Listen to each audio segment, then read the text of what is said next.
Hi friends, మీరు కనుక నా ఛానల్ ఫస్ట్ టైం చూస్తున్నట్టయితే సబ్స్క్రైబ్ చేసుకోండి. అలాగే ఈ వీడియోకి ఒక లైక్ అయితే కొట్టండి. ఇంకా మనం మ్యాటర్ లోకి వెళ్ళిపోతే జూలై 30, 2009 25 కుర్రాడి వీరత్వానికి బాక్స్ ఆఫీస్ గులామైన రోజు, దర్శక ధీరుడి దర్శక ప్రతిభకు ప్రజలు జేజేలు కొట్టిన రోజు, అదే మగధీర సినిమా రిలీజ్ అయిన రోజు. మగధీర సినిమా రిలీజ్ అయ్యి ఈ రోజుకి 15 ఏళ్ళు అయితే పూర్తి చేసుకుంది. అసలు ఈ సినిమా రికార్డుల గురించి చెప్పాలంటే నా భూతో నా భవిష్యత్ అనే చెప్పాలి. మన టాలీవుడ్ లో అప్పటి వరకు కని విని ఎరుగని కలెక్షన్స్ అయితే ఈ సినిమా అయితే తెచ్చుకుంది. ఈ సినిమా తెలుగు వర్షన్ అయితే 74 కోట్లు అయితే కలెక్ట్ చేసి దగ్గరగా 100 కోట్లకు పైగా గ్రాస్ అయితే కలెక్ట్ చేసింది. సినిమా తెలుగులోనే కాదు, తమిళ్లో, కన్నడలో, మలయాళం కూడా బ్లాక్ బస్టర్ సినిమానే. అప్పట్లో తమిళ్లో, తెలుగు సినిమాల్లో ఎక్కువ కలెక్ట్ చేసిన సినిమాగా మగధీర రికార్డును అయితే నెలకొల్పింది. ఇంకా కర్ణాటకలో అయితే నాన్ కన్నడ సినిమాల్లో హైయెస్ట్ గ్రాసర్ అయితే మగధీరానే. వీళ్ళు అప్పుడు చేసిన తప్పేంటాయి అంటే హిందీలో ఈ సినిమాని రిలీజ్ చేయకపోవడం. అప్పుడే మగధీర సినిమాని రిలీజ్ చేస్తుంటే బాహుబలి ఎలాంటి రికార్డ్స్ క్రియేట్ చేసిందో, ఎలాంటి సెన్సేషనల్ హిట్ అయిందో సేమ్ అలాంటి ఇంపాక్ట్ అయితే చూపించేది. ఇంకా ఈ సినిమా ఎలా స్టార్ట్ అయిందంటే అసలు యాక్చువల్ గా రామ్ చరణ్ గారి ఫస్ట్ సినిమా రాజమౌళి గారే చెయ్యాలి. కానీ చిరంజీవి గారి కొడుకు, ఆయన ఫస్ట్ సినిమా అంటే చాలా ఎక్స్పెక్టేషన్స్ ఉంటాయి, దాన్ని నేను అందుకుంటానో లేదో అని సెకండ్ సినిమా చేస్తా అన్నారు ఆయన. ఫస్ట్ సినిమా చిరుత అయితే బ్లాక్ బస్టర్ హిట్ అయితే అయిపోయింది.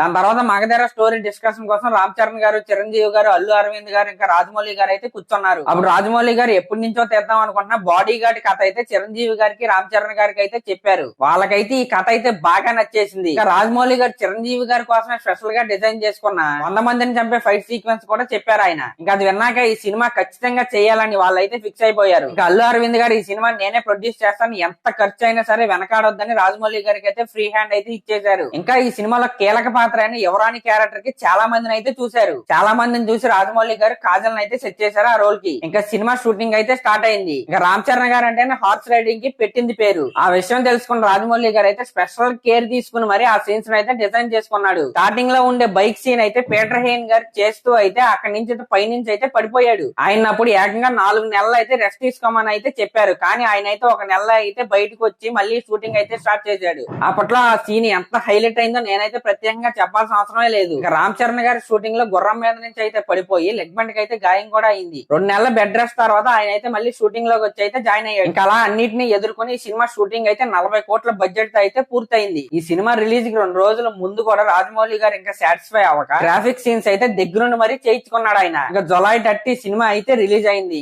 ఈ సినిమా మీద ఎంత భారీ అంచనాలు ఉన్నాయంటే అసలు ఎలాంటి అంచనాలు కాదు అవి. ఆ అంచనాలు అన్నిటిని దాటి సినిమా అయితే అల్ట్రా బ్లాక్ బస్టర్ అయితే అయింది. ప్రతి సీన్ కి, ప్రతి షాట్ కి థియేటర్ లో కూర్చుని సినిమా చూస్తున్న ప్రతి ఒక్కరికి మైండ్ పోయింది. అసలు ఈ సినిమా ఓపెనింగ్ సీన్ ఒక బ్యాంగర్ అని చెప్పవచ్చు. వాళ్ళిద్దరూ లోయలో పడి చనిపోతారు. దాని తర్వాత 400 సంవత్సరాల తర్వాత మళ్ళీ పుట్టిన తర్వాత వాళ్ళు ఎలా కలిసారు, అసలు గత జన్మ ఏంటి, అసలు వాళ్ళిద్దరికి తెలుస్తుందా లేదా అని ఉత్కంఠభరితమైన స్క్రీన్ ప్లే అయితే ఈ సినిమా అయితే సాగిద్ది. ఈ సినిమాలో హీరో హీరోయిన్ ఒకరు చెయ్యి ఇంకోళ్ళు తాకితే కరెంట్ షాక్ కొట్టే సీన్ అయితే అప్పట్లో మామూలు ట్రెండింగ్ అయితే కాదు.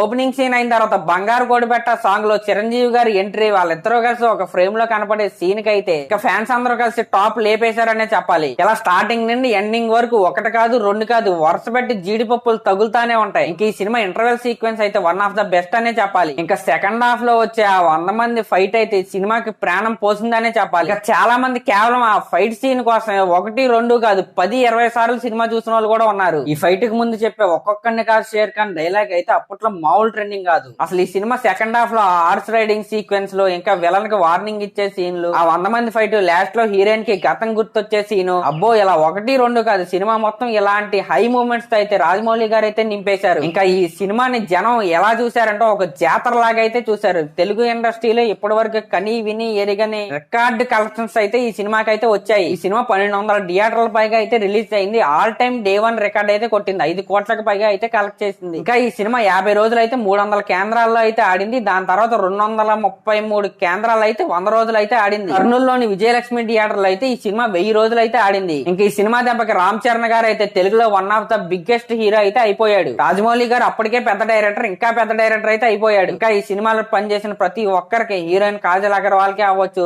ఫైట్ మాస్టర్ పీటర్ హెయిన్ అవ్వచ్చు, ఇంకా డాన్స్ మాస్టర్ శివశంకర్ మాస్టర్ కి అయితే ఈ సినిమాకి అయితే నేషనల్ అవార్డు అయితే వచ్చింది. ఇలా ప్రతి ఒక్కరి లైఫ్ అయితే టర్న్ అయిపోయింది ఈ సినిమాతో రామ్ చరణ్ గారికి అటు కర్ణాటక, ఇటు మలయాళం, కేరళ, ఇంకా తమిళనాడులో కూడా మంచి క్రేజ్ అయితే వచ్చింది. హిందీలో కూడా రిలీజ్ చేసి ఉంటే అక్కడ కూడా ఆయనకైతే ఈ పాటికి మంచి పేరు అయితే వచ్చేది. మీలో ఎంతమంది ఈ మగధీర సినిమాని థియేటర్ లో చూసారో కామెంట్ చేయండి. చూసారు కదా, ఈ వీడియో కనుక మీకు నచ్చినట్లయితే సబ్స్క్రైబ్ చేసుకుని ఒక కామెంట్ అయితే చేయండి. Thank you.